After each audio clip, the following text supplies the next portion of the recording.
여러분 안녕하십니까? 얼마 전에 이낙연 전 민주당 대표가 민주당을 탈당하며 뭐라고 이야기했습니까? 이재명의 민주당은 더 이상 민주당이 아니다. 전과자가 무려 44%나 있는 민주당은 이번 총선에서 국민들의 심판을 받을 것이다. 또한 이상민 위원도 민주당을 탈당하며 뭐라고 작심 발언을 쏟아내셨습니까? 전과 사범 이재명의 개딸당으로 전락한 민주당은 더 이상 고쳐 쓸 수 없다라고 민주당을 박살을 냈지요. 자, 지금 현재 이낙연의 충격적인 재산 축적 난리가 났습니다. 문재인 정부 때 무려 2배나 증가. 뉴 탐사가 이낙연 작심 폭로. 이 뉴 탐사가 어떤 것입니까? 그전에는 더 탐사였죠. 한동훈 전 법무부 장관 몰래 취재하다가 박살이 난 좌파 매체 아닙니까? 왜 좌파 매체가 계속해서 이낙연을 쥐잡듯이 잡겠습니까? 정성산 TV 좋아요, 구독, 알림은 큰 힘이 되겠습니다. 뉴 탐사 이낙연 부동산 관련 의혹들 집중 탐사 보도. 시민 언론 뉴 탐사가 이낙연 전 더불어민주당 대표가 총리 재임 시절 어머니의 주소를 위장 전입한 사실에 대해 보도했습니다. 뉴 탐사 강진구 기자는 이낙연 전 대표 검증에 나선 이유에 대해 그가 당시에 더불어민주당 탈당 등 도덕적으로 올바르지 않기 때문에 강진구 기자는 그가 깨끗하고 도덕적인 정치를 거론하고 있기 때문에 이낙연 전 대표가 어떤 이 과거가 있는지, 즉 작심을 하고 이낙연 전 대표에 대한 충격 폭로에 나섰다라고 전하고 있습니다.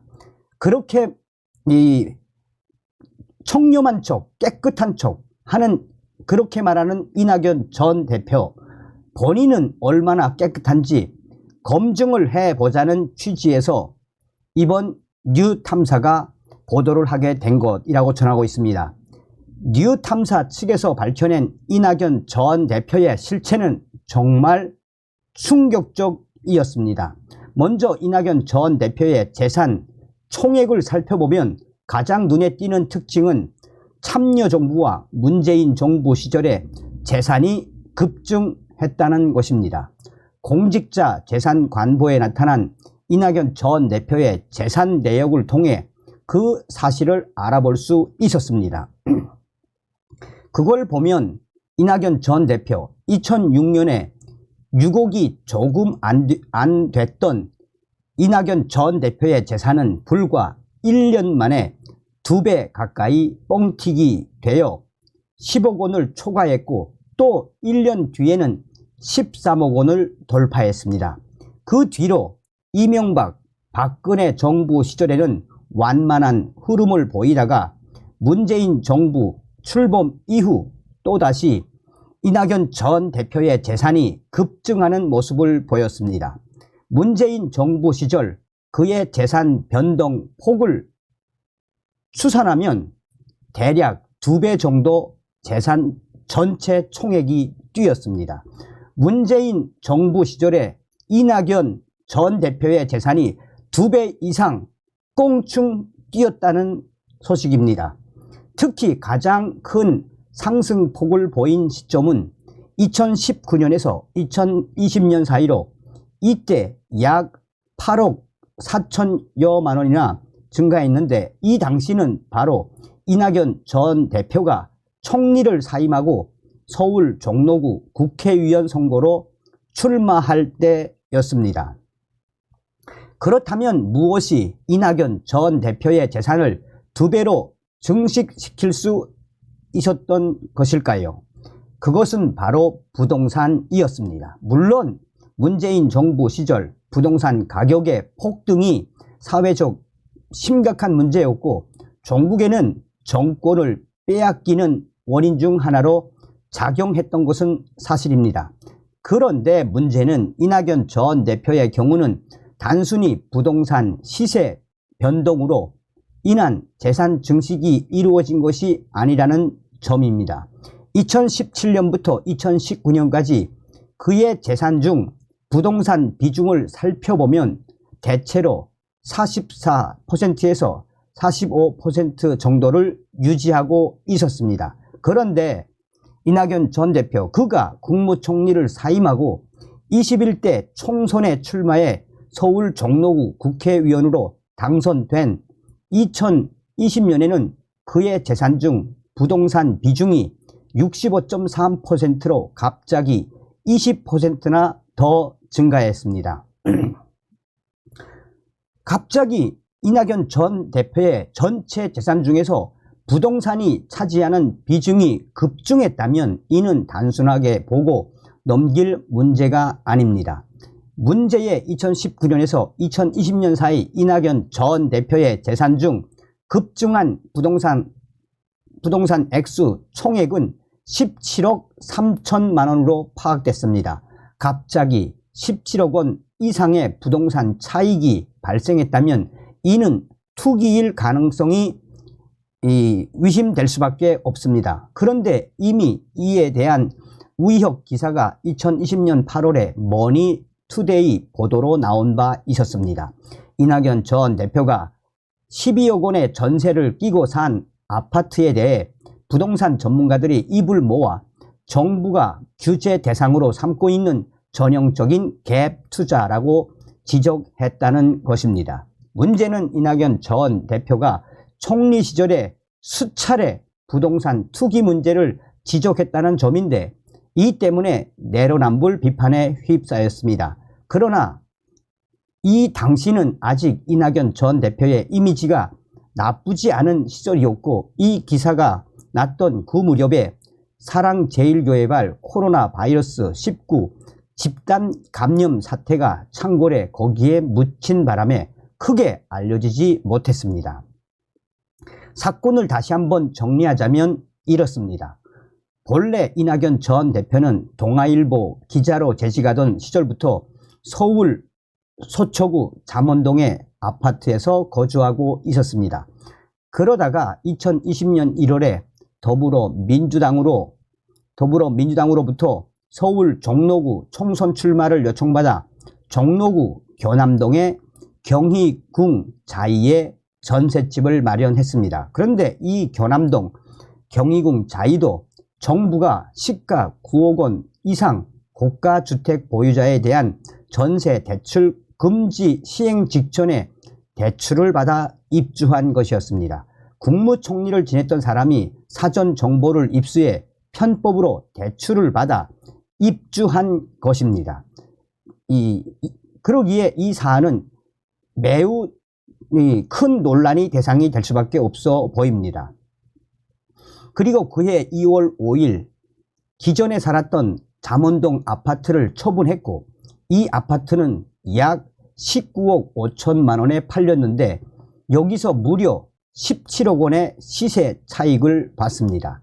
3개월 후인 그해 5월 19일에 이낙연 전 대표는 60평대의 경희궁의 아침 3단지를 17억 5천만 원에 매입을 했습니다. 여기서 그가 투자한 금액은 5억 5천만 원에 불과했고 세입자 임대 보증금 12억 원을 넣어서 산 것이라고 합니다. 이 12억 원은 이낙연 전 대표가 8억 원, 배우자가 4억 원의 채무로 이루어져 있습니다. 이 당시는 교남동 경희궁 자이에서 거주할 때인데 벌써부터 사직동의 또 다른 아파트를 산 것입니다. 이낙연 전 대표는 이 문제에 대해 당시 살고 있었던 교남동 경희궁 자이의 전세 기간이 끝나면 이사해 실거주할 목적이라고 해명했습니다. 하지만 전세 기간은 아직 1년 반이나 남은 시점이었습니다. 만약 그 말이 사실이라면 이제 전세 기간이 끝나가므로 이낙연 전 대표는 한창 이사 준비하느라고 바빠야 할 것인데 이사 준비를 하고 있다는 소식은 들리지도 않고 있습니다. 설령 그 말이 사실이라 해도 잠원동 아파트를 팔아서 17억 원 이상의 현금이 있었음에도 불구하고 굳이 12억 원의 빚을 져서 사직동 아파트를 산 이유는 도무지 설명이 되지 않습니다. 이에 대해서 이낙연 전 대표는 총선 과정에서 지역구 위원으로서 왜 지역구에 집이 없느냐는 지적이 있었는데 그 논란을 피하기 위해서였다라고 해명을 했습니다. 하지만 지역구에 없는, 어쨌든 대략 이런 내용인데, 이낙연 전 대표의 또 다른 부동산 문제, 이낙연 전 대표의 부동산 관련 의혹은 여기서 끝이지 않습니다.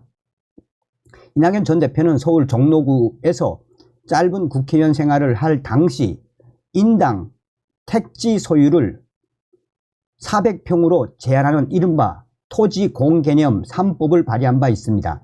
이 법안 내용 자체는 크게 흠잡을 것이 없습니다. 하지만 문제는 다른 곳에 있습니다.